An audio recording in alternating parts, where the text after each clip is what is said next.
my dad had said that a friend of his had told him that if you have copper in the building, that you can take it to a scrap yard and you could make extra money, because it was a manufacturing plant and there was a lot of heavy wiring in there. And at the time, I didn't know anything about it. My dad really didn't know much about it.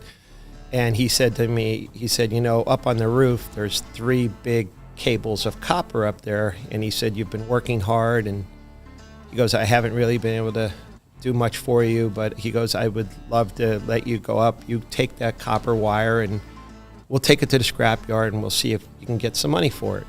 And that can, kind of be a reward for helping. So I said, okay. So, I'm 12 years old and I go up with a hacksaw in my hand, and my dad had made sure there was no electric on, and I'm up there and I'm hacking away, and I drop these 3 big cables on the roof.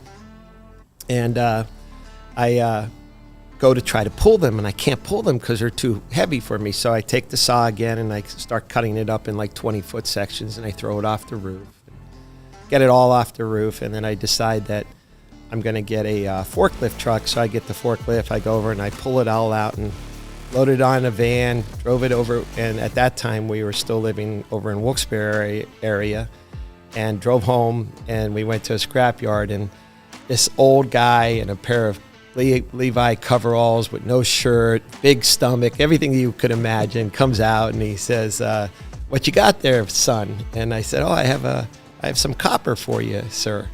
And he goes, well, pull it over here and we'll put it on the scale. And my 11, 12-year-old mind, I'm thinking I might get $50. That's what I'm thinking. I'm like, this is going to be amazing. So he comes out, he unloads it, and he comes over to me and he says, son, you got a nice load there. And he pulls out a wad of cash and he gives me $800, wow, which in the 1970s would be like getting $5,000 today. And at that moment, I became a capitalist. That moment.